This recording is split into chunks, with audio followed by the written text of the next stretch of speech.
As someone who's worked on hundreds of projects, hundreds, I'm hung up on that.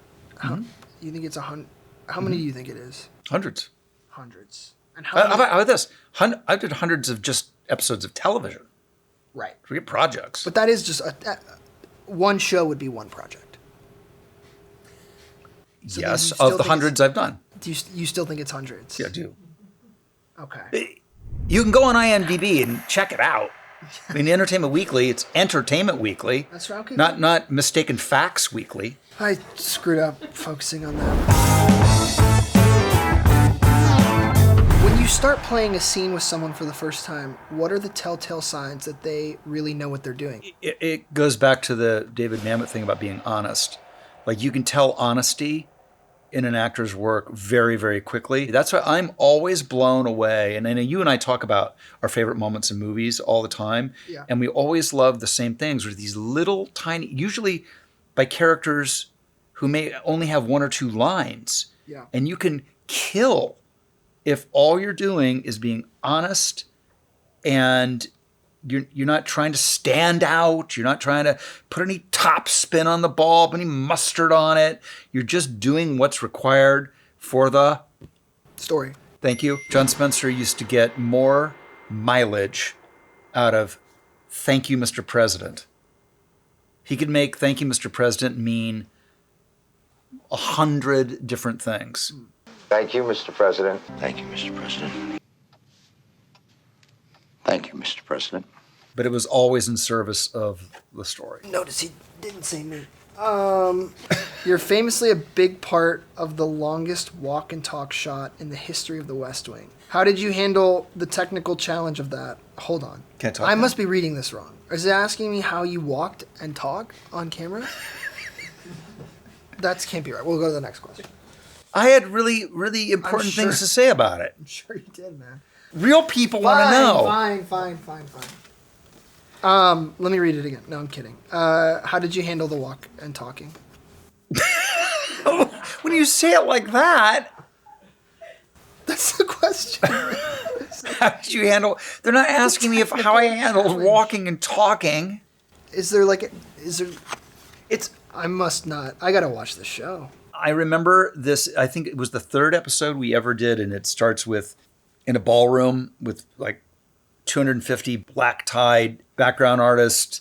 President comes off. We file in. We have a conversation. We walk through the lobby. We walk into the kitchen. We walk down a flight of stairs. We go into a parking garage. We walk across the parking garage. He gets in a limo and rides off. It's, I think, 11 and a half pages. It's the entire teaser. And it's a oneer? And it's a oneer. It starts the show. The entire cast is in it, along with guest stars.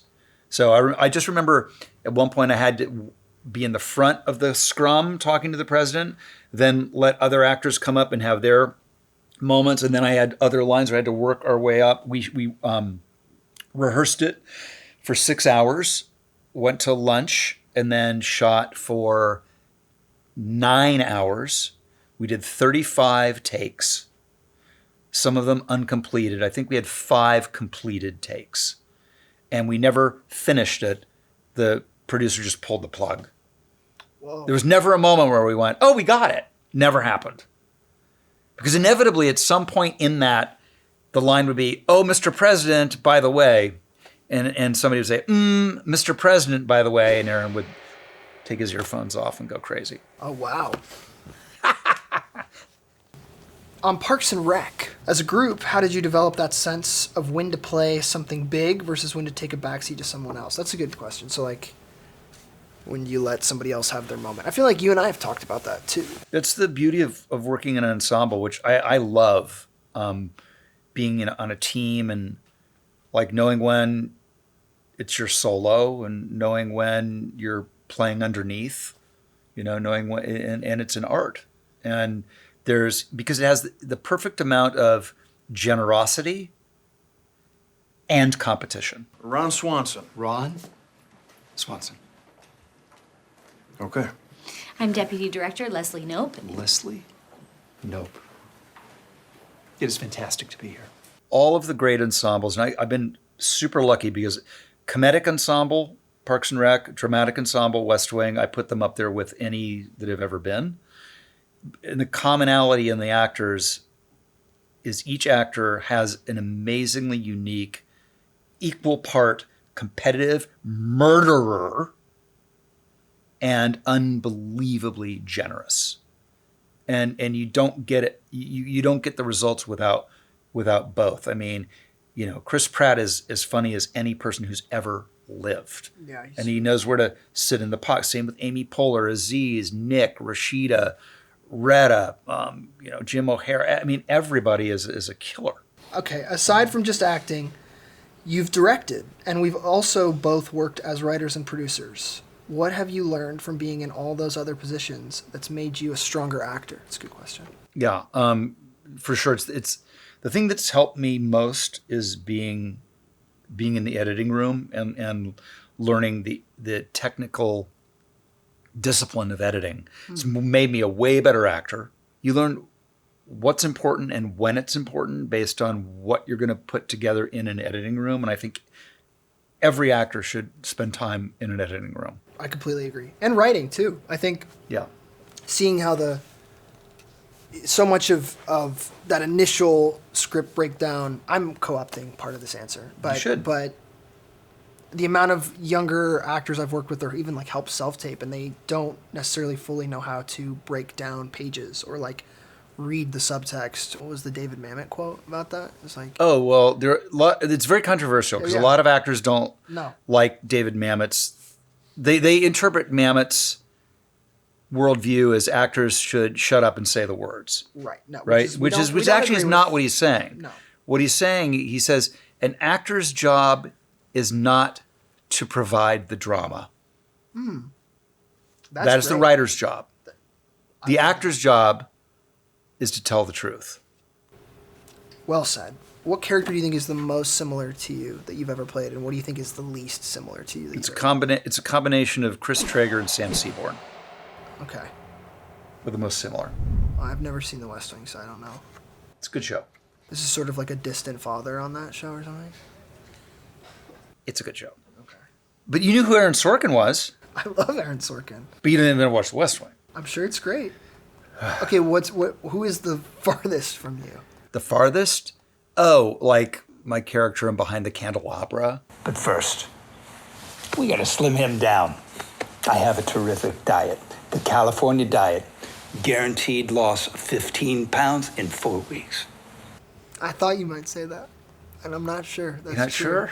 Am I starting to look like him? The vanity in that character is not that far. It's not. It's part of the job. I feel like I've heard you use the phrase "the California diet" before. Listen, if there was a California diet, I would try it. So shut up. That guy's... You're locked in on that. Okay. Just truthfully, I'll say, I feel like I've seen you do a lot of, Rob Lowe as. And I would love to see you in, where's your, the wrestler? You know what I mean? Or where's my wrestler? Something like that, where you have Behind the Candelabra is my wrestler. You're in it for 8 minutes. There are no studies that show it's addicting. It's perfectly fine. You look terrific, by the way. You know what I mean? I'm wrestling. What were the challenges you faced in trying to get work when you first started out? And how do you think that's changed for young actors today, now that the industry's so different? Wow. Oh, my gosh. Well, so there's 10 billion trillion % more opportunity today. But I think it's harder to have longevity today. There's so much more to be done with your entertainment time. When I came up, if you were in something that was a hit, 9 out of 10 people had seen it, could talk cogently about it. Now there could be a hit and somebody go, oh yeah, that's the thing on the what? It's the, oh yeah, wait, that's on Hulu? No, it's on Net. Wait, when is it? How many? What? And it's a hit. Yeah. So we just live in a completely different era. And I can speak for you because you've told me this so many times, but I know you've told me when you were coming up, there felt like there at least was a means for you to just be an actor. Yes.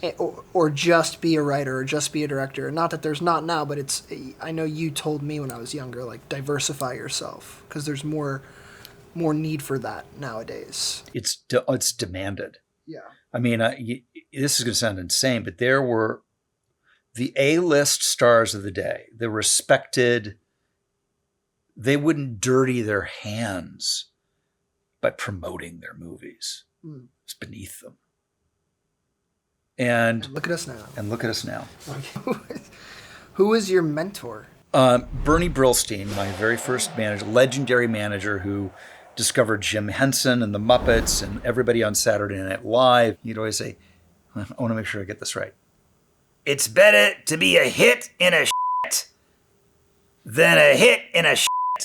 Did I just say that right? You said the same thing twice. Is that? I knew I would fuck it up. Wait, here we go. Because I'm like, that's kind of profound. Yeah, that's no, what he did. It, I kind of understand. It's better to be a hit in a shit than a shit in a hit. Yeah. Okay. I can't help but notice your overly long hair, in my opinion. Yep. And the earrings. Yeah. I had really long hair and earrings in St. Elmo's Fire. I'm just saying, did you? I mean, is this all kind of what? Homage? It's homage? No, I've never even seen it. How would I know? How can you be inspired by something you haven't seen? I'll leave it to the viewers. Do you believe a word of it?